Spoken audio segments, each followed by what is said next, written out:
G'day, Ethan. Good day. Hi, Keren. Keren, I'm so happy to have you. You're the CEO of the ADNZ, and I'd love you to talk about how you got started and what you see your role is at ADNZ. Sure. I guess I've got a bit of a crazy background to end up in as the chief executive of a professional body like Architectural Designers New Zealand. I actually don't have a design background. I don't have any architectural background except for the love of architecture that I've had since I was a small child. Like many young people, what do you want to be when you grow up? Of course, they all want to be architects, don't they? I guess you just pop me in that bucket. I remember going to my careers advisor when I was about 14 at school, and them saying, "You can't do that. You haven't got good enough maths, so how about we look at something else for you?" And I was a little bit surprised at that. And so that's where my want to be an architect ended. But I was always interested in arts. I was an art student, and I had art history was one of my passions. And so I guess I was surrounded by this kind of appreciation for architecture. But that's not where I ended up going in my professional career. In fact, I spent 25 years doing something completely different. So I worked with communities of professionals, supporting them to change. So on big change projects, really big change. Maybe these were countrywide sort of changes, and supported professionals of all kinds in that change and making meaning of that change, and I guess transforming their practice. And a lot of that was very community focused. So a lot of professionals working as a community of practice, I guess you'd like to say. So professionals who are connected together, either in workplaces or in the environments that they were in. And so I had a background in research and human research and innovation. So my last role, I led a large group within a professional services company where we were responsible for the creation of learning resources and materials and facilitation of programs, research and innovation. So I was involved in leading that group. I had the kind of senior leadership experience.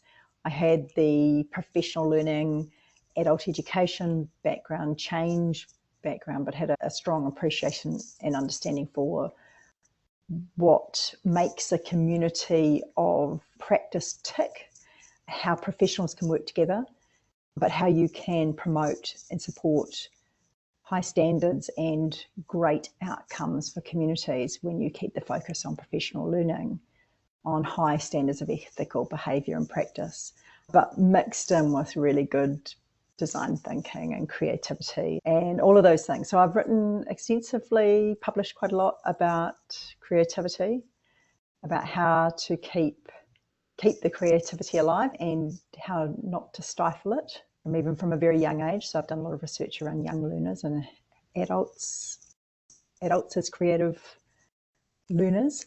And yeah, so I've done all sorts of things like that. So I've got a really mishmash of backgrounds, but all of those things have led me to this place, which is all of those things and more. The papers that you've published, is it possible for you to just give us some links and we can put those in the show notes as well? Oh yeah, sure. So you've come from a different point of view to get to be in charge of architectural technologists in New Zealand, or architectural designers in New Zealand. So what do you see your role as? I think it's very much about creating a community and an environment for them, which is about supporting their professional practice, being a professional home for those design professionals, whether they be a student or a graduate, to those who are at the very end of their careers. As a community as a whole, as a connected network of professionals, then my job is to ensure that they thrive and that they have everything they need to be successful. And part of that is about creating platforms for them to connect and be together, to learn from one another, to share knowledge and understanding. So I think that's probably one of the really special things about ADNZ, is the fact that this is a community of practice. And I don't use that term lightly. A community of practice is one where I'm learning from one another, I'm picking up knowledge and experience along the way, and that's set within a sort of social and cultural context of people, shared knowledge, shared understandings, different experiences, diversity of thought, diversity of solution. who are able to come together and over different touch points, whether that be over a simple question to solve a problem, that they're having anywhere to collaborating over a project on a large scale project of any kind. But that sharing and connecting to pull knowledge and understanding together is what I'm here to help them do. And sometimes that happens through social connection. Sometimes that's about just having a friend in the industry.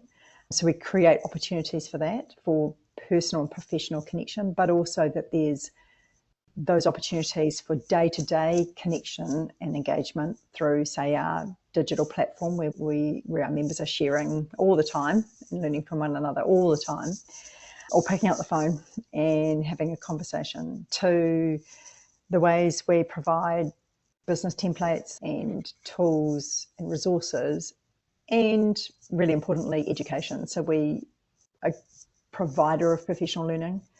We are constantly, every day, creating materials, creating opportunities for learning.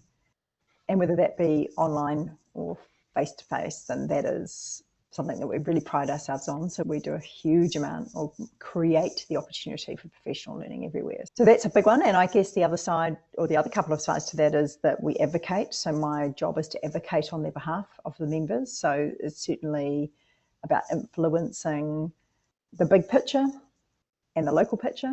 So that means engaging with MB, so engaging with government over anything that might be changing or coming down the track for change, or is about to change or may change. So understanding any of those issues that our members face or are related or interrelated issues across the industry, the greater, not only architectural profession and industry, but the greater construction-wide or construction sector, and all the interrelated and connection that happens there.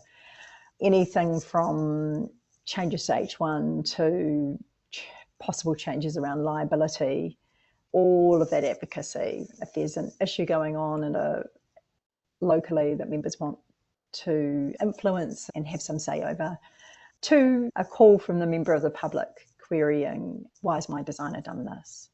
And I guess the other one is, we've already partly talked about, but is really encouraging collaboration. So it's not only amongst our members, but across the industry. We have great friends in all sorts of corners of construction and tertiary education provision, schooling, you name it. And celebration. We're here to actually celebrate and amplify good design. We're here to, so we run awards, we tell the public about what good design looks like. And so a big part of what we do is promoting good design and good design outcomes for all, and championing. And good means so many things, right? So there's so much to good design outcomes. So that's a huge area of work for us too. So I guess I do all of those things and then support our entire volunteer workforce. So we have 150 passionate volunteers. They're all designers. They all care about architecture deeply and their profession deeply. And so we make sure we support them to do the things and lead our organisation with heart and soul. And so my job is to make sure that they're well resourced and that we deliver for the membership, with the membership, together. That sounds like a lot. So that must put you in a really good position to see kind of what you think the future is going to hold. Because I'm thinking about the changes with AI and the changes in the legislature environment. So the question I asked you in the email was, what do you see the future of architectural technology is? Well, it's a rapidly changing one, right? AI alone is changing the industry day by day, and I'm not sure everybody has seen that yet. And what it means is going to be fascinating to watch over the next couple of years. And they're going to be really short years, aren't they? We're going to see a profound shift really quickly. I guess one of the things that you'll hear a lot of people talking about is how AI is going to support those kind of lower, or those things that irritate us, the lower level repetitive tasks out the work that we do. And I think so there's going to be some real opportunities in things like consenting documentation or consenting review and things like that, which are slow and tricky at the moment because of the system for all sorts of reasons. Don't get me started on all those reasons, we'll be here all day. But I just wonder what AI might do in terms of speeding some of those things up and allow greater opportunity for more productive work. So we've got a real problem with productivity, right? So I just wonder if a technologist will become much more of a problem seeker than a problem solver.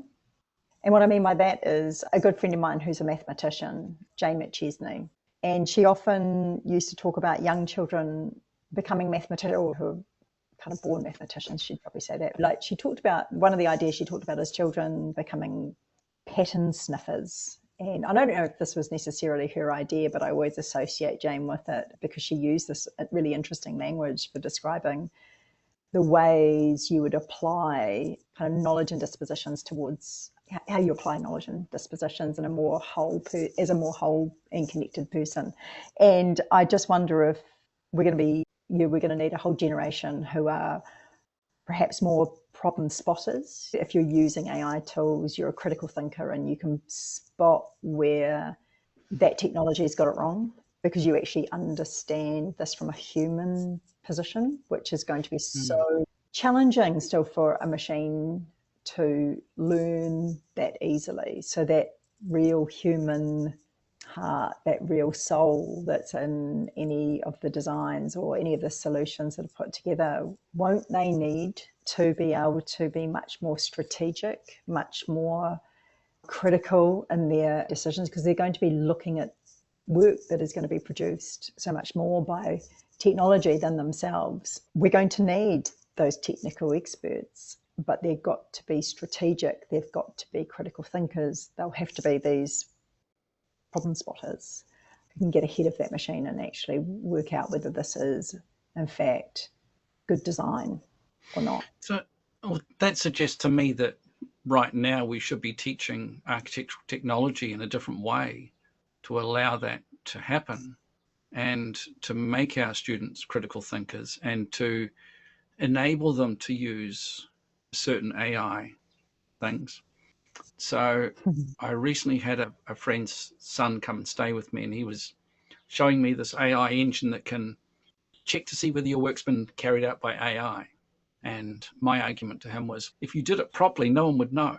And he didn't believe me. So I got to ChatGPT and I uploaded some work and we did his test. And so I got it to answer me a question. And we copied it and put it into his test software. And certainly it was completely generated by AI.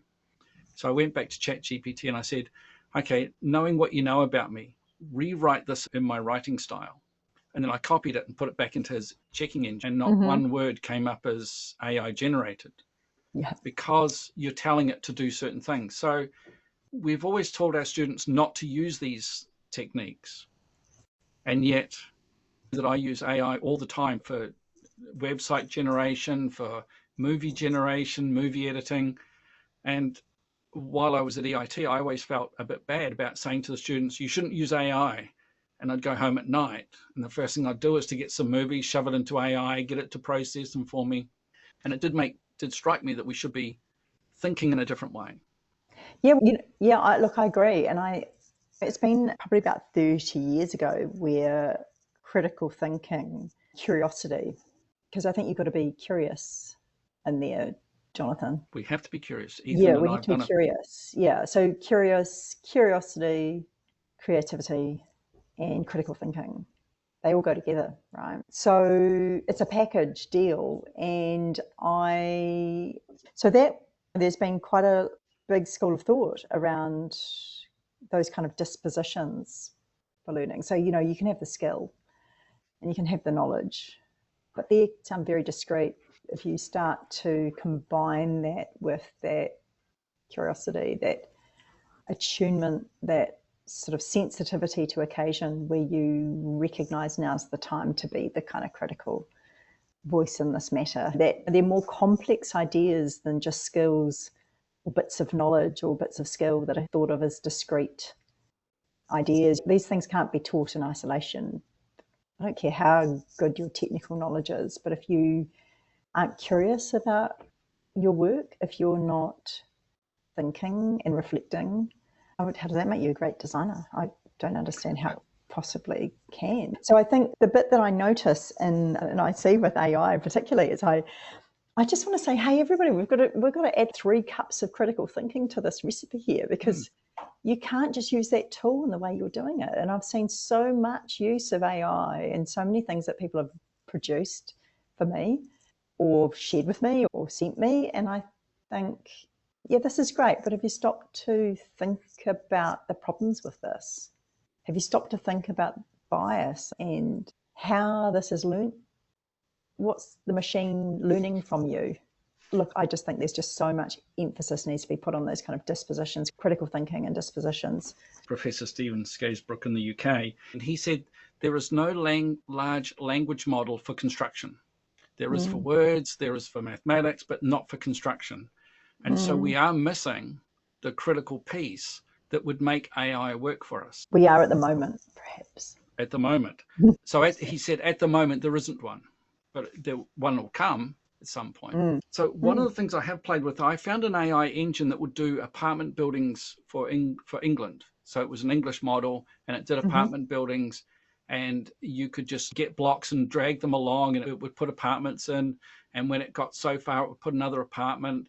And then if you went so far enough, then it would add another fire escape stair, and it would calculate all of the car parking underneath.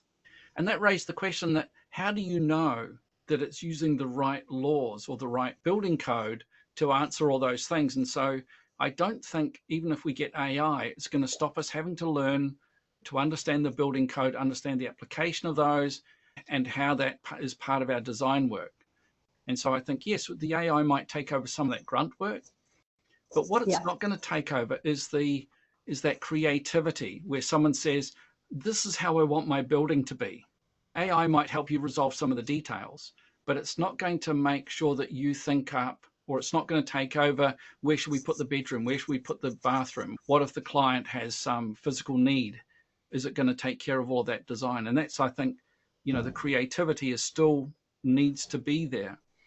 It'll be interesting though, won't it, to think how you might use that within your practice. If you had a practice tool that was an internal tool for your own practice, how you could start using that machine to build your own business IP. There's real potential there, right? Because you've got your design assistant right there as your personal design assistant. If you can see that as something super exciting for you to resolve problems or test some ideas really quickly from a design perspective. There's some ways that could stretch your own thinking. I'm not saying that it's going to be better, but I think it can be an assistant to your brain, your creativity, your thinking, particularly if you're a small practice, you don't have the 200 staff to bounce ideas off. It'll be really interesting to think that you've got this buddy on your shoulder that could be your design buddy, your design assistant that helps you think about that.